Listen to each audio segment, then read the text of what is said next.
En los entornos de alto rendimiento, ya seas deportista o directivo, los resultados sí importan, pero ser capaz de gestionarlos implica aprender algo más que números y datos. Implica reconocer y manejar emociones propias y ajenas, mantener la calma bajo presión y tomar decisiones conscientes cuando más importa. Este es un espacio para hablar de formación, de liderazgo consciente, de equipos y compañeros que rinden mejor cuando confían y de cómo gestionar el estrés sin perder el foco ni las personas.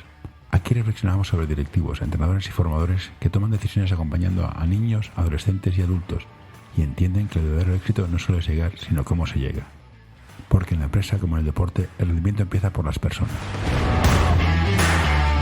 Hola Juan Cruz, gracias por aceptar tomarte un café conmigo. Sé que tenemos una diferencia horaria, o sea, es complicado para todos. De nuevo, gracias por aceptar tomarte un café conmigo. Eres, según tu perfil en LinkedIn, mentor y life coach. Supongo que tienes más cosas, pero esta es la primera frase. Gracias por estar aquí. ¿Qué tal? ¿Cómo estás? Muchas gracias, gracias José por la invitación, gracias a vos por este momento. Como dijiste, mentor y life coach al final simplemente termina siendo una etiqueta. Somos, o por lo menos en mi caso, mucho más de lo que me etiqueta esas dos palabras. Y bueno, aquí estoy dispuesto a que conversemos y que salgan temas interesantes. Perfecto, pues vamos allá. Vamos directamente de turrón. Ya te comunico que yo soy muy... En España llamamos cuñado a gente que dice lo que piensa sin filtro, sin criterio. La vida es el último segundo de la expansión del universo y no somos nada. No tiene ningún tipo de significado. Somos un proceso mecánico o es algo más. Yo creo que somos eternos aprendices y que estamos de pasada, así que hay que intentar de vivirlo de una manera muy presente. Eso nos desafía la vida, vivir presentes y conscientes. Hay un dicho que dice que la ansiedad es el miedo al futuro y la culpa es el arrepentimiento del pasado. Que lo bueno está en el ahora. Es difícil de vivir en el ahora, ¿no? ¿O cómo, hay algún truco? Yo, yo creo que justamente ahí está el mayor aprendizaje que podemos llegar a tener como personas, como dueños de negocio, como lo que sea que seamos. Al final se trata de ser, y ser implica el presente, y el pasado ya pasó y el futuro es incierto, así que lo único real que tenemos y lo único valioso es el presente. Si no vivimos en ese lugar, en un chasquido perdimos la vida preocupados. Hay una frase que le dijo un dirigente de dos países en guerra. Y dijo, yo puedo perdonar a mi rival que matará a mis hijos, pero no sé si podré perdonarme a mí que yo maté a los suyos. ¿Cómo cuesta perdonarse? Creo que uno lo puede hacer más complicado, menos complicado el tema de perdonarse, ¿no? Hay momentos en la vida que creo que nos es más difícil perdonarnos. Creo que es una cuestión, bueno, por lo menos en mi experiencia, hablo siempre de lo mío, no quiero que nadie crea nada de lo que digo, simplemente que lo atraviesa a través de su paradigma, de sus lentes, ¿no? Eh, Cuando era más chico me costaba menos perdonarme, cuando fui creciendo me di cuenta que es parte del aprendizaje y hay que perdonarse, hay que equivocarse para aprender y de eso se trata. Hay que tomar decisiones y las decisiones siempre vienen también con erradas y esas erradas son las que nos hacen ser mejor personas cada día, así que perdonarse es parte del proceso de vida y perdonar a otros también. ¿Cómo fue tu viaje personal para llegar a ser coach? O sea, yo no conozco a nadie que se levante un día y quiere ser astronauta, piloto de avión, deportista, futbolista. Tú eres argentina, supongo que querías ser futbolista, yo quería ser jugador de básquet. Y después de mucho tiempo dando vueltas por la vida, tropezando, cayéndome, volviendo a tropezar con la misma piedra una y dos y tres veces, pues somos un vicio a cometer el mismo error. Muy curioso. ¿Qué te llevó a este mundo del tema del coaching, las emociones, los sentimientos, la gestión, todo este tipo de gestiones? ¿Cuál fue tu proceso vital? Bueno, al final quiero ahora sí como expandir un poco la etiqueta, ¿no? De coach y vamos a entrar en este detalle. Vale, Yo hoy perfecto. en día, esto va cambiando la forma en que me presento, la forma Mm. en que me voy etiquetando, que cada vez intento de que sean menos etiquetas y más explicaciones sobre quién soy en el presente. Hoy en día me siento un medio a través del cual, porque si mentorizo y coacheo a un público en específico, son dueños y dueñas de negocio. Eh, Y en realidad soy un espejo para esas dueñas y dueños de negocio, para que a través mío puedan ver todo su potencial y poder justamente desarrollarse como tal. Poder hacer Mm. crecer su negocio, pero a través de lo interno hacia lo externo. Traspolar desde lo interno hacia la estrategia externa. ¿Y por qué un espejo? Porque al final yo no doy certezas de nada, simplemente doy perspectiva y doy mi punto de vista sobre las cosas según las veo en base a mi experiencia pasada y de vida, que gran parte de esa experiencia de vida, respondiendo a tu pregunta de cómo termino siendo lo que soy en día, es emprender desde los 14 años, que Mm. creo proyectos con mucha creatividad. Nací en una casa de dos emprendedores, mi padre y mi madre siempre fueron personas emprendedoras, así que desde chico que lo tengo en la sangre, en el ADN, y lo vi en casa y después lo repliqué y me entusiasmó mucho y me gustó. Estudié ADE, lo cual me hizo entrar más todavía en contexto y en contacto con las empresas y con los proyectos y con los negocios. Y una crisis a los 27 años, después de muchos años de hacer empresas y construir empresas y mucha facturación y dinero, me di cuenta que al final, después de muchos años, llegado a los 27, la vida me pone en una situación donde hubo una estafa muy grande de $140.000 y me dejan endeudado por $60.000. Y ahí es donde hago una gran reflexión y empiezo a conectar con una parte muy profunda mía y a entender muchísimas cosas del cómo había desarrollado mi carrera hasta esos 27 años. ¿Desde dónde y por qué se había construido ese empresario con 5 empresas, 27 años, generador de muchos negocios y de mucho dinero? Y bueno, ahí realmente empecé a conectar con qué había dentro mío de verdad y un trabajo de introspección de 3 años y medio por salvarme a mí de una gran depresión que eso me generó. Al final encontré herramientas para ayudar a otras personas y es eso lo que me lleva a la profesión que hoy en día tengo. Me resulta interesante, he hablado con, de hecho, llevo más de 6 años haciendo el programa, los procesos catárticos. Hay mucha gente que tiene profesiones muy de alto rendimiento, empresario, 5 empresas, abogado, comercial de alto nivel, que tienen momentos catárticos, que entran en una especie de crisis y dan un giro brutal a su vida. Maravilloso, perfecto, es lo que quieres hacer. ¿Hace falta tener este proceso catártico para entrar en un mundo donde no todos son números, sino hay cosas que no son medibles matemáticamente? ¿O la gente tiene una vida normal? Me levanto, voy al trabajo, estoy con mis hijos. ¿Es necesario la catarsis o uno puede llegar a este punto de entender que somos algo más que números desde otra vía? Buena pregunta. Yo creo que como necesidad nada es necesario en la vida. Necesidad viene ya de una palabra un poco como, me atrevería a decir chocante, ¿no? En donde yo veo una palabra de necesidad de algo, es un alarmante de por qué uno necesita otra cosa, ¿no? O sea, no necesitamos de nada más que de ser nosotros mismos, al final. Sí, necesitamos comer, eso sí, ¿no? Hay necesidades básicas. Pero como tal, si necesitamos una crisis o la sombra para poder realmente crecer, yo creo que ayuda mucho, porque al final es donde la vida te pone frente a la espada y la pared, ¿no? Como un dicho dice, o te hace conocer tus reales sombras para poder conocer luego la luz, como diría Carl Jung. Pero como necesario, yo creo que no. O sea, cada uno podría tener su proceso y su aprendizaje, y creo que al final es un despertar lo que te puede llegar a generar una situación así de mucho dolor, o sí, diría dolor, porque tengo un concepto en que dolor y sufrimiento son cosas distintas para mí. El sufrimiento justamente es negar el dolor y el dolor es necesario para crecer.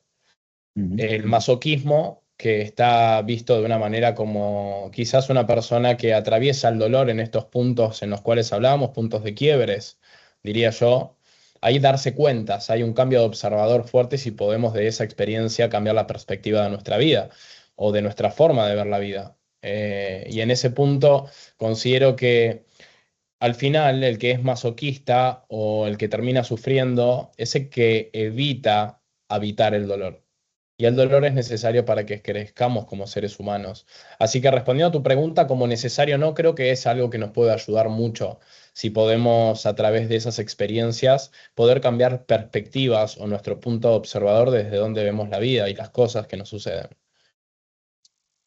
Pero lo planteo de otra manera. ¿Crecer es inevitable o puedes quedarte donde estás siempre? Bueno, creo que hay personas que eligen quedarse donde están siempre, justamente por un acto de comodidad o de no querer atreverse a ver cosas que le incomodan. El tema es que todos a veces tapamos, o todos creo que llegamos al punto donde nos damos cuenta y somos conscientes de que quizás hay cosas que nos están incomodando, pero no queremos cambiar para justamente atravesar esa incomodidad que implica el cambio. Y preferimos quedarnos en lugares en donde sabemos que no estamos contentos, pero estamos cómodos. A mí hay un tema que me tiene muy fascinado cuando reflexiono sobre la religión y estas cosas es, yo estoy de acuerdo que vas a ser tú mismo. ¿Cuál es el límite? ¿Por encima de los demás? ¿Por encima del status quo? ¿Por encima de las normativas sociales? ¿Status quo? ¿Por encima de las normativas? ¿Dónde ponemos los límites de ser tú mismo? Muy buena pregunta, José. No sé hasta dónde. No, yo No sé tampoco. hasta dónde. No sé hasta dónde en el sentido, creo que hablando de mi experiencia, mis límites son las reglas, ¿no? Las reglas realmente los... Uf, porque reglas para quién, ¿no? O sea, sabemos que está el bien y el mal. Sabemos que hay una dualidad existente en el mundo, que podemos obrar hasta cierto punto, porque si no te vas a la cárcel, si no vas preso, si no, o sea, no podemos salir. Hay un libre albedrío, pero hay un cierto respeto por el prójimo también y por las leyes que rigen el orden mundial. Entonces, yo creo que en mi vida rigen los límites, las leyes y el respeto por el prójimo. Ahora, ¿hasta dónde soy yo mismo? Hasta lo máximo que puedo hacer. Porque yo puedo cambiar la forma en comunicarle a una persona algo con lo cual no estoy de acuerdo, Mm. pero hacerlo con respeto, no estaría intromitiéndome en lo que esa persona quizás tiene como ideales. Entonces, al final, yo creo que depende mucho también de hasta dónde los límites uno los pone, porque al final se trata de cómo uno mismo ve el mundo. Y que al final, hasta dónde es uno mismo, hasta donde vos quieras, porque Mm. como vos estés siendo vos, vas a ver el mundo también. Y vuelvo a decir, para mí los límites los pone el orden mundial y sus leyes, eso sí, y el respeto por el prójimo. Podemos no estar de acuerdo, pero siempre comunicado de una manera respetuosa es donde mi límite no está pisándote el tuyo. Podríamos entrar en temas de las teorías de Popper, pero nos iríamos un poco de madre. La pregunta que me interesa entonces ahora es, ¿cómo sé quién soy yo? ¿Cómo me descubro? Una de las quejas más habituales cuando la gente se va a morir es no atreverme a, no haber dicho qué, no ser consciente de lo que yo quería. ¿Cómo me conozco para saber qué quiero? ¿Quién soy? Yo creo que intentando, al final, el ser humano muchas veces busca respuestas concretas, más que el ser humano diría el ego. Quiere la seguridad de la certeza de los pasos, de las decisiones, de la vida bien proyectada, que vamos por ahí, que decidimos ser esto y que vamos. Ahora, realmente, ¿cómo nos damos cuenta qué vamos siendo y probando y dándonos cuenta esto no me gusta, entonces esto no y esto sí? Y funciona más por descarte que por tener una certeza en las decisiones que tomamos, ¿no? Y cómo conocerse en profundidad, para mí, en mi experiencia, es habitarse, escucharse, meditar, salir del ruido externo, es decir, no siempre tenemos que estar conviviendo con un entorno externo, es necesario también de habitarse a uno mismo, la soledad, el silencio, la conexión con uno mismo, el diálogo con vos mismo, que muchas veces viene desde el ego, que muchas veces viene desde el alma, por dónde te lleva la intuición, qué sucedió con las experiencias, cómo te sentís con las experiencias que vas teniendo en la vida. Y creo que todas esas cosas son información muy valiosa. Además de una gran guía de quién somos hasta cierta edad, que son de parte de la familia, de cómo nos criaron, de qué nos dieron.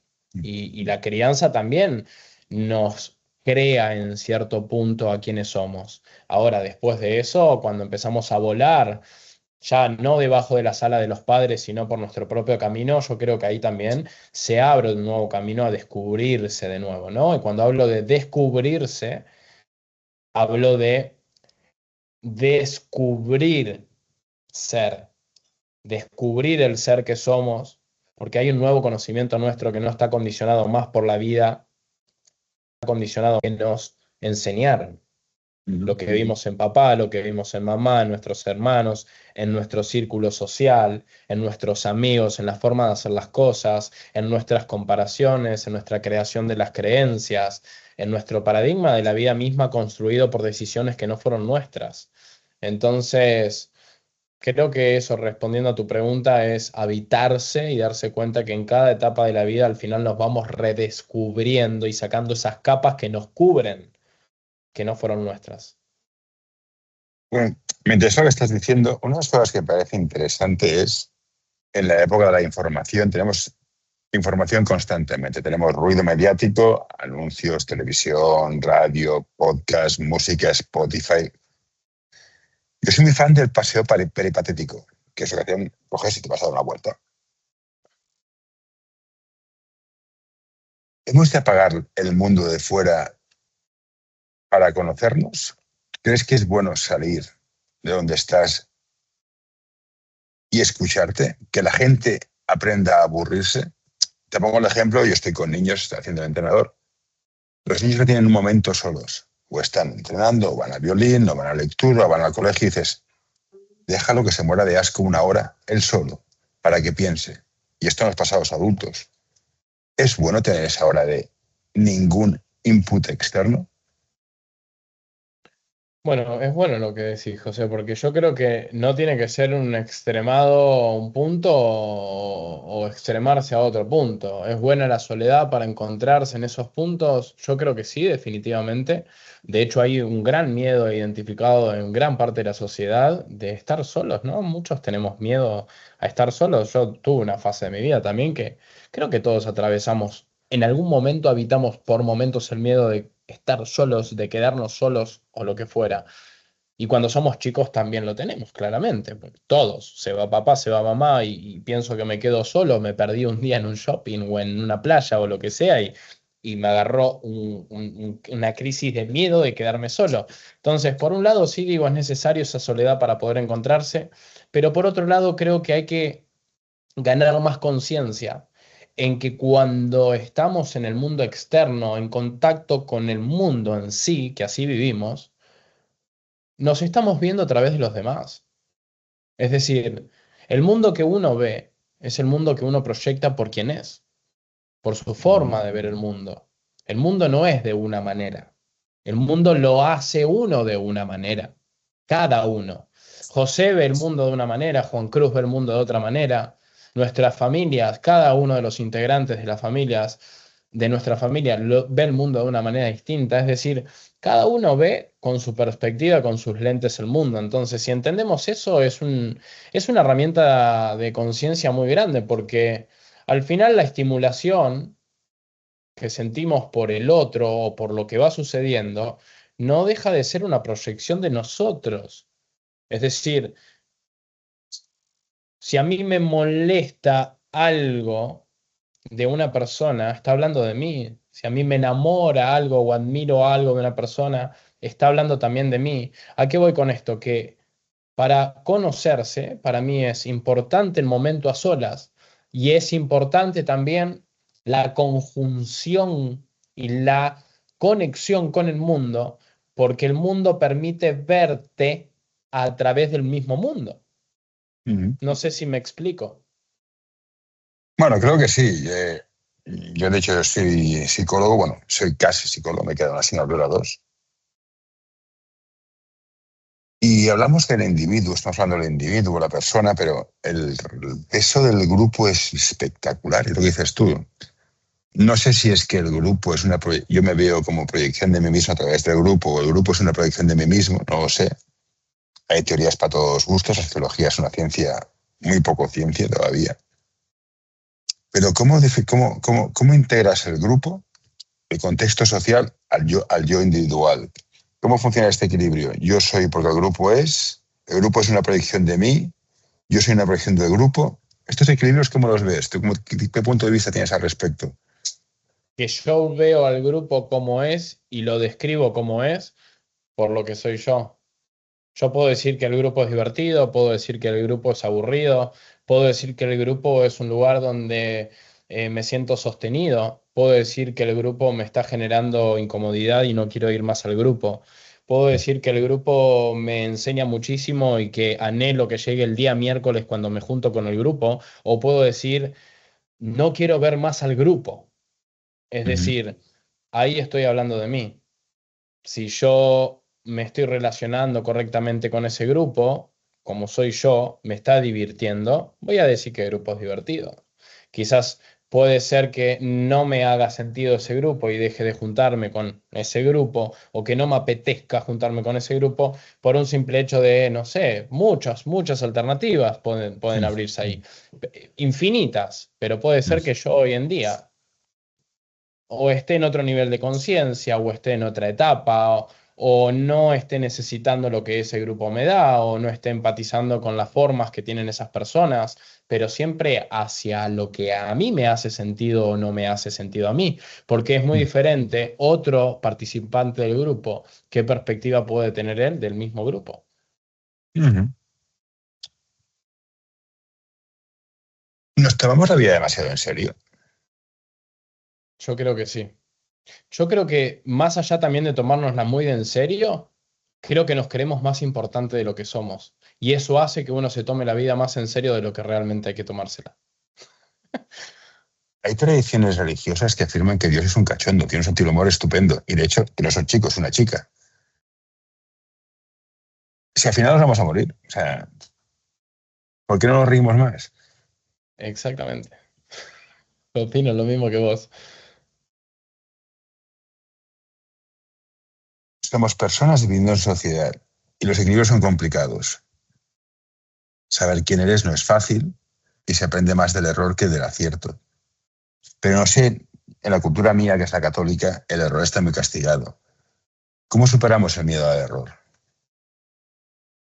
Fallando.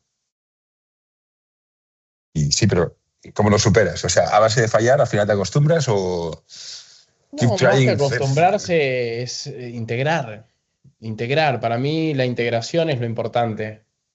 Podemos pasar por muchas situaciones malas en la vida, pero yo creo que la clave de las situaciones malas es generar el proceso final integrativo, en donde traducimos esa experiencia en el aprendizaje profundo de nuestra persona. Es cambiar la comprensión con la cual empezamos a ver ese conflicto con el cual nos relacionamos en un momento adecuado, a realmente poder habitar el proceso de transitarlo, no evitando el dolor, dándole lugar, como decía antes, al sufrimiento, sino habitar ese dolor, entender que es necesario, poder comprenderlo, poder entenderlo y finalmente integrarlo como aprendizaje, bajo la perspectiva de que todo sucede por algo y que todo tiene algo para enseñarme, digamos, ¿no?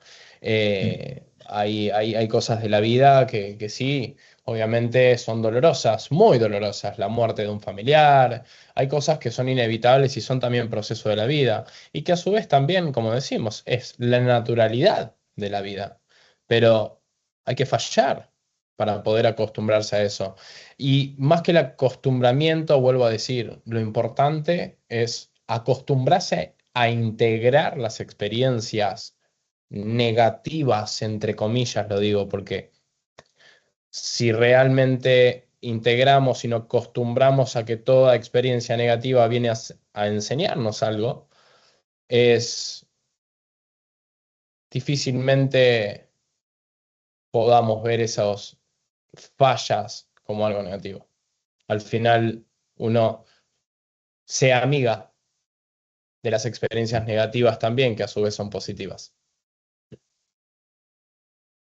Bueno, decían que eso que estamos diciendo más o menos, que el mundo es como lo percibes y que las experiencias hay que interiorizarlas, transitarlas, pero no quedarse enganchadas con ellas. Y esto a veces pasa sobre todo con los sentimientos negativos, que nos quedamos enganchados y damos muchas vueltas y muchas vueltas, creamos vínculos y patrones neurológicos que se entrenan y como se entrenan, salen más a menudo. Ya que estoy aquí metafísico y son las 5:30 aquí en Barcelona, ¿qué es el amor para ti?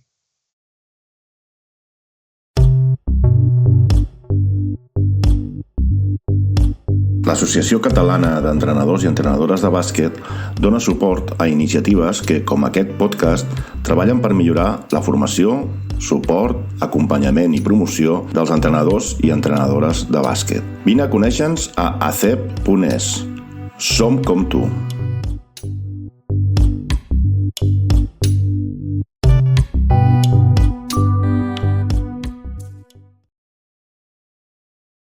Creo que el amor es algo necesario en la vida. Creo que tenemos como dos caminos muy marcados, ¿no? Operar desde el miedo y operar desde el amor. Cuando digo operar es vivir. Elegir para hacer las cosas a través del miedo o a través del amor. Nada donde se le ponga amor puede fallar, digamos. Creo que la vida se hace mucho más amena, se hace mucho más sentida y mucho más hermosa cuando hay amor presente. El amor cura todo. Creo que a todo lo que se le ponga amor sale bien, por más que ese resultado pareciera que haya salido mal. Pudo haberle dedicado a una pareja muchísimo amor, pero al mismo tiempo esa pareja no termina siendo. Y mientras uno siempre haya obrado desde el amor, creo que esa pareja, aunque no haya sido, te puede dejar algo muy lindo igual para aprender. Ahora, cuando desde el miedo obramos de una manera con ausencia de amor, yo creo que ahí nace una palabra muy fea, que es el arrepentimiento. Qué feo es arrepentirse de las cuestiones. Qué feo es tener cuestiones donde uno se arrepienta de lo que hizo. Qué feo es poder entender justamente el no obré con amor, ¿no? Con amor hacia el prójimo, empezando por amor hacia mí mismo. Si tengo amor por mí mismo, si tengo amor propio, si desarrollo mi amor propio, puedo entregar amor al mundo. Y donde se ponga el amor, vuelvo a decir, para mí hay una vida mucho más hermosa. Yo estoy de acuerdo. De hecho, Como cuando tal, tienes... como tal, describirte el amor, más que decirte ese tipo de cosas del amor, no sé cómo describirlo, la verdad. ¿Tú qué piensas, José? Me interesaría saberlo. Es importante, es fundamental y no sabemos utilizarlo. Y que si no tienes, no puedes dar. Pero cuando tienes y das, recibes más del que das, Bien. básicamente. Y te iba a decir el efecto Pigmalión. Soy muy fan del efecto Pigmalión. Cuando yo tengo amor, y no digo amor en el sentido romántico sino amor de Sí, sí, afecto. sí, sí, sí. La gente se convierte en algo que ni siquiera ellos mismos esperaban. Cuando tienes amor por alguien, por un grupo, y das, y saben recibir, que haces recibir es muy difícil. Es muy difícil recibir amor. Consigues que la gente crezca mucho más de lo que ellos mismos esperaban. Y es maravilloso. Este efecto Pigmalión me tiene loco de contento. Y eso te iba a preguntar. ¿Crees en el efecto Pigmalión? ¿Lo has visto? ¿Qué sensación tienes? No lo conozco, la verdad.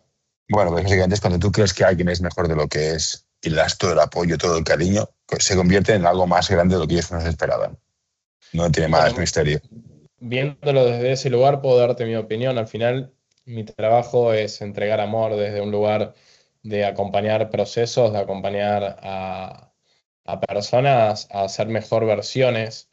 Digo acompañar porque no enseño nada, simplemente Ujú. acompaño. Acompaño a que se redescubran, a que encuentren su mayor potencial, a que desarrollen su amor propio que quizás no están pudiendo ver, a reconocerse tal lo que son, que muchas personas no pueden verlo. Hasta de hecho, yo muchas veces necesito también. que a mí lo hagan conmigo. Tengo coach, tengo psicólogo, tengo mentores, yo también soy un eterno aprendiz y necesito también que también me vengan a mostrar fallas que estoy teniendo. Bueno, fallas. Mira, ahí habló mi ego. Y yo lo llevaría a ver. Sí, tal Exacto. cual, habló mi ego en eso. Mira. Bueno, a lo que voy es que cuando uno entrega amor, como bien dijiste, desde un acto de entrega, no hablo de dar para recibir, Sí, sino sí. hablo desde un acto de entrega absoluta de decir, dar. Ahí queda, la ecuación queda ahí. Después el universo complementa eso y Ujú. recibe seguro. Pero se trata de eso, se trata de dar. Todos los días de nuestra vida es dar. Empezar por uno mismo, porque si uno se da a sí mismo, es donde proyecta también el dar afuera. Si no nos damos cariño desde que nos levantamos a nosotros mismos, amor desde que nos levantamos con nosotros mismos, muy difícilmente podamos ver y entonces entregar amor en el mundo. Ver y entonces. Totalmente de acuerdo. Todo empieza por uno mismo. Y una vez tú estás, tú proyectas y recibes. Eso creo que estoy cada vez más de acuerdo con esta teoría. Otro tema que me interesa es que el cerebro está diseñado para protegernos. Y para protegernos es cuidado con esto, cuidado con lo otro, cuidado con más allá. Y como además somos vagos, el cuerpo humano está diseñado para gente vaga, categorizamos rápido. Uy, mala pinta, no vayas con él. Oh, esto tiene mala pinta. ¿Cómo superamos los miedos y la necesidad de etiquetarlo todo para vivir más rápido? Como hemos comentado, o sea, etiquetamos muy rápido. Sí, claro. Esta rubia, este salto es tonto. Bueno, si es alto, a lo mejor no es tonto, pero bueno, sí es alto. ¿Cómo nos libramos de las etiquetas, a pesar de que son muy útiles para funcionar en un mundo tan complejo como este? Eh, para mí la autoindagación es una de las cosas más poderosas. Identificar lo que significa el ego en primera instancia. Para mí el que etiqueta no es tu alma, no es tu ser, es tu ego. Ujú. El ego, me gusta explicarlo y en los talleres lo digo de esta manera. Desde que nacemos tenemos un templo, el templo es la mente, ¿no? Es esto que tenemos aquí. Y tenemos un huésped infiltrado desde que nacemos, que es el ego. El ego va alimentándose al pasar los años y a medida que vamos creciendo. Cada vez está más alimentado, quiere decir que hay más experiencias vividas, por ende tiene un diálogo interno más condicionado por todo lo que ha vivido y atravesado en la vida. Es decir, el ego es el yo, el ego es la identificación de quiénes somos. José Salgado Castedo es José Salgado Castedo y tiene X cantidad de años porque se identifica con el ego que lo llevó a donde está hoy. Al final necesitamos del ego también para identificarnos. El tema es que ese ego está condicionado por todo lo que vivimos, por las experiencias, por las crianzas, por esos errores, por esas fallas, por esos posibles arrepentimientos, por esas cosas bonitas también que pasaron, por todo lo que vivimos.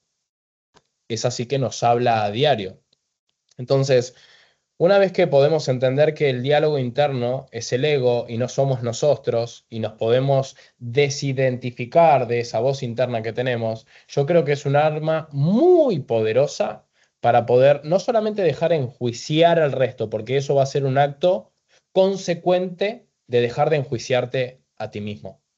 Ujú. Si proyectamos todo lo que somos, entonces empezamos por casa, empezamos por dentro. Identificando qué está haciendo que nosotros nos enjuiciemos, llegamos a la conclusión de que ese huésped, que es el ego, nos está condicionado basándose en todas las experiencias pasadas de vida que tenemos. Entonces, ¿qué pasa si nos desidentificamos de este huésped? ¿Qué quiere decir eso? Autoindagación, autoindagarse, desidentificarse con ese pensamiento y entender que el que está pensando, porque nosotros cuando pensamos nos damos cuenta que estamos pensando, pero muchas veces creemos que esos pensamientos somos nosotros mismos, pero Ujú. hay una conciencia detrás de eso. Nosotros somos conciencia y esa conciencia puede observar a ese pensamiento. Podemos ver al pensante sin ser ese pensante. Ujú. Hay una forma que me gusta que es muchas veces en los talleres invito a cerrar los ojos, que piensen en algún pensamiento intrusivo que viene y que intenten de alejarse de ese pensamiento, hacer de cuenta que es una nube y desde afuera hacer de cuenta que sos un ángel con un arco y flecha y le tiras un flechazo a esa nube y desaparece. Entonces, dejas de identificarse por ese pensamiento y te das cuenta que vos sos conciencia, que no sos ese pensamiento. ¿Qué pasa ahí? Dejas de vivir con miedo, porque al final el miedo es simplemente ese huésped, que es el yo, que es la identidad que se construyó durante toda tu vida, la cual está condicionada y te está diciendo, Juan Cruz, vos no estás preparado para tomar esa decisión. Por ende, te genera el miedo y sentís el miedo de que si tomo esa decisión van a salir las cosas mal. Ahora, hay un miedo más profundo ahí. Ese ego, que es la identidad, le teme a la muerte. Porque si el ego es la identidad, es lo que nos representa, ¿qué sucede si muere? De ahí surgen todos los miedos en la vida humana. Del miedo a la muerte del ego. Entonces, ¿qué pasa si nos desidentificamos de esa voz? Podemos dejar de condicionarles por lo que somos, observar el cómo estamos pensando, entender que eso está condicionado por todo y justamente darle lugar a tomar decisiones sin juicio de esa voz, porque no sos esa voz. Se abre un camino a una nueva versión de nosotros mismos. Si opero desde lo que me dice el ego, voy a seguir operando desde el mismo lugar. Si cuestiono lo que me digo por quien soy hasta el día de hoy, le puedo dar ese lugar a la versión nueva. Eso para mí es la autoindagación y respondiendo a tu pregunta, es el primer paso de ganar conciencia, de desidentificarte con esa voz, apagar el ego en la vida, que es necesario por un lado y muchas otras cosas, nos limita ese ego y hace que, empezando por enjuiciarnos, por prejuiciarnos a nosotros mismos, terminemos prejuiciando también al resto de personas que viven en este mundo. Ya para ir cerrando, ahora recupero una parte, lo conecto con toda la parte deportiva que es yo estoy. No sé si te suena el libro El juego interior del tenis o el arte zen en el arte con tiro con arco o una jam session de música. Básicamente se resume en lo siguiente. Si tú dejas que las cosas fluyan en tenis, estás al revés, cuando tienes que darlo, cuando tienes que dar, no sobrepiensas, o en arco no piensas que has de hacer el codo aquí, tensión allá, o en música te dejas llevar por, mira, tocamos en la escala de sol, escala de la, y te dejas llevar, fluye. A la que la mente, la parte racional dice, hey, yo controlo, yo tengo los datos, yo soy el racional, yo sé lo que hay que hacer, entra, la cagamos. Y muchas técnicas que yo conozco de deporte son apagar la mente, apagar el ego, la parte racional, el cerebro reptiliano, llámalo como quieras. Sí. Para que fluya. ¿Tienes algún truco para que las cosas fluyan y apagar la mente? ¿Alguna idea general que pueda ayudar? Aparte de respirar, ayudar, aparte de... Cada uno tiene su truco, pero aparte de esta mente que está muy bien para ciertas cosas, para viene un león, corre, me voy, está muy bien, pero vamos a ser todos, vamos a conectar como especie humana entre tú y yo, que somos dos humanos aquí en este planeta que está perdido en la esquina del cosmos, en más de 200.000 millones de galaxias, que en el fondo somos esto. ¿Algún truco o idea para apagar la mente? La parte racional, que no sirve más que nada para hacer cosas racionales, que lo divertido está en lo racional. Observarse, indagarse, preguntarse. La respiración, mencionaste, para mí es el arma más poderosa que tenemos para caer en presente, para tomar conciencia de que no es nada de lo que estamos pensando. De que cuando no nos ayuda la mente, como bien dijiste, tomemos conciencia de que no somos nosotros y nos dé lugar la respiración para tomarnos el tiempo necesario de preguntarnos desde dónde se origina ese pensamiento. ¿Quién es ese Juan Cruz que está pensando que ese drive no va a entrar en el cuadrante que tienen que ingresar? ¿Quién es ese Juan Cruz que está pensando que el próximo saque va a ser una doble falta? ¿Quién está pensando desde dónde origina Juan Cruz, que no es bueno para ese rival jugarle un partido globeado con mucho topspin al fondo, cuando es una persona baja y sabés que es el juego que tenés que tomar, pero no te estás animando a hacerlo porque hay algo de vos que dice que no es tu forma habitual de jugar, pero si el top lo tenés desarrollado también, ¿por qué no jugás así? Es preguntarse de dónde se originan esos condicionamientos de la mente, esa parte del cerebro que bien mencionaste vos, que muchas veces no es funcional para muchas cosas, pero muchas otras viene solamente a limitarnos.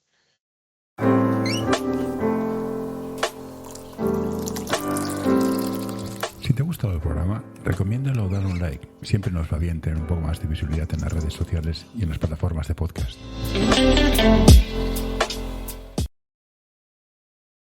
Pues perfecto.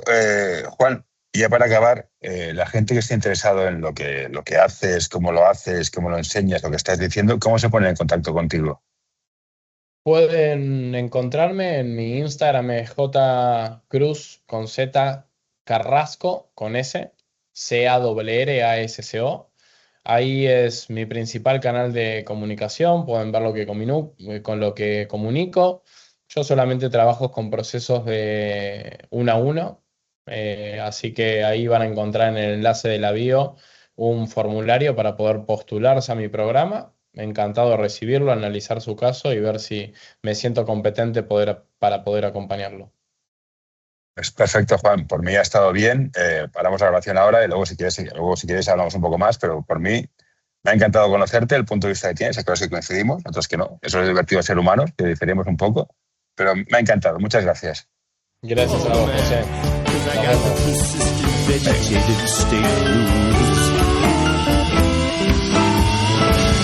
What you doing there? Get away. No, don't you touch that. No, don't you pull that plug. No, hey, nurse. All right, I'm done.